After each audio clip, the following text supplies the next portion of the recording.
สวัสดีทุกคนเนาะวันนี้ก็ถือว่าเป็นโอกาสดีเนาะ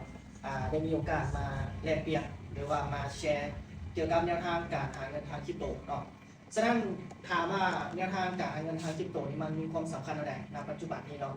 แน่นอนให้ทุกคนเข้าใจว่าปัจจุบันนี้เศรษฐกิจในบ้านเมืองของเราเนาะว่าจะเป็นเขายากมากแพงทุกคนต้องเข้าใจเนาะฉะนั้นการที่เราจะหาเงินในช่องทางนี้นะรู้สึกว่ามันจะตอบโจทย์เนาะเกี่ยวกับการใช้จ่ายในชีวิตประจำวัน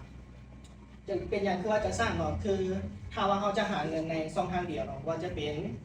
การที่เรียกว่าจ่ายเนาะแน่นอนเงินเดือน2-3 ล้านกีบเนาะมันจะใช้เงินในให้มันกุ้มเบิดเดือนนี้มันเป็นไปได้ยากเลยฉะนั้นเขาต้องหาเงินในหลายช่องทางเนาะคือช่องทางนี้เราค่อยจะมาแนะนำคือเกี่ยวกับการหาเงินช่องทางคริปโตเนาะก็คือการเทรด binary option คือช่องทางนี้นี่ค่อยเทรดมาในระยะหนึ่งเนาะก็สามารถสร้างกำไรหรือว่าสร้างผลลัพธ์กับตัวเองได้ในระยะหนึ่ง คือในช่องทางนี้นี่มันขึ้นกับความรู้ความสามารถแล้วก็ขึ้นกับเงินทุนฉะนั้นในการเทรดในช่องทางนี้นี่ผลลัพธ์หรือว่ากำไรในแต่ละเดือนเนาะ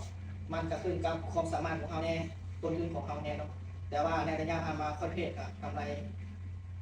รในแต่ละเดือนเนาะละพันขึ้นไปเนาะอันนี้ขึ้นกับความสามารถและก็เงินทุนของเขาแน่นอนเนาะคือในช่องทางคริปโตหรือว่าการเทรดมันมีความสำคัญหลายแล้วก็มันก็จะตอบโจทย์กับหลายๆผู้คนเนาะที่มักความอิสระอิสระในเวลาอิสระในการใช้ชีวิตเราจะบ่ได้เฮ็ดเวียกเป็นประจำหรือว่าเฮ็ดเวียกในวงประจำเนาะสำหรับในช่องทางตัวนี้เนาะในการใช้ชีวิตบ่หรือว่าในการหาเงินนี่มันจะตอบโจทย์กับตัวเองเลยก็จะประมาณนี้เนาะในการแชร์เนาะแนวทางนี้แต่ละคนนี้พอเข้าใจบ่หรือว่ามีคำถามอยากจะถามเพิ่มบ่มีคำถามในส่วนเศรษฐกิจบ้านเมืองเฮาเนาะที่เขายากมากแพงเดี๋ยวนี้เนาะสำหรับการเทรดบีนารีนี่มีความสำคัญแล้วก็สอดคล้องต่อเศรษฐกิจคือแนวใดก็ถือว่าคำถามเป็นคำถามที่ดีหลายเนาะแน่นอนคือทุกคนเข้าใจแน่นอนว่าเศรษฐกิจปัจจุบันนี้เนาะค่าของชีพมันสูงขึ้นเนาะเงินเฟ้อเงิน100,000กีบตะกี้เนาะอาจจะซื้อสินค้าปัจจุบันนี้ได้น้อยกว่า2-3 ปีผ่านมาเนาะแน่นอนคือช่องทางคริปโตของเขาเนี่ยมันตอบโจทย์ระดับว่ามันสำคัญระดับเนาะเนาะมันหาเงินง่ายเนาะแล้วรายรับของมันนี่จะบ่มีเพดานจำกัดเขาเทรดได้หลายเขากระจายได้หลายอันนี้มันขึ้นกับข้อมูลกับความสามารถของเขาเนาะแต่การมันก็อยู่ในพื้นฐานข้อมูลของเขาแน่เนาะแต่ก็ย่ำคือการเทรดมันก็ล้วนแต่มีความเสี่ยงเนาะ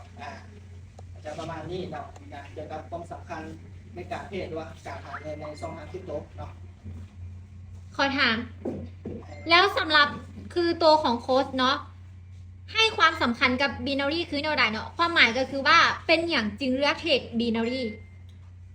เนาะก็ถือว่าเป็นคำถามดีละเป็นอย่างจึงเลือกเพศ binary option เนาะแน่นอนเนาะคือส้นโตเนาะในมุมมองของเขาเองเนาะก็การเพศมาหลายแพลตฟอร์มเนาะก็ถือว่าในฉะนั้นเนาะในการเพศนะทุกคนต้องเลือกสิ่งที่ว่ามันตอบโจทย์กับตัวเองเนาะว่าเขาเพศในตัวใดมันมีกำไรเท่ากับเพศตัวนั้นเนาะเขาต้องเลือกตัวที่มันตอบโจทย์กับตัวเองผมแม่นว่าตัวที่เขาบ่มีความรู้กับเพศเขาก็จะเสียฉะนั้นอันนี้รู้สึกว่าการเพศ binary option เนาะมันรู้สึกว่าตอบโจทย์กับตัวเองคือเท่าไหร่เขาใช้เวลาในการเพจมันบ่ได้ใช้เวลาหลายเอาใช้เวลาในระยะสั้นๆ20-30 นาทีเขาก็สามารถออกออเดอร์ได้คือกันแล้วการเก็งกำไรมันก็จะอยู่ในระยะสั้นประมาณ30 วินาทีเนาะในการวิเคราะห์ตลาดต่างๆให้วินเลทที่สูงบ่สำหรับวินเลทอัตราลักษณะในการเก็งกำไรในแต่ละห้องอันนี้ให้อยู่ประมาณ85% ในการเก็งกำไรในแต่ละห้องเนาะแล้วก็พวกใช้การบริหารเงินนะแล้วก็เทคนิคตัวเองนำเนาะก็ถือว่าโอเคสำหรับในช่องทางตัวนี้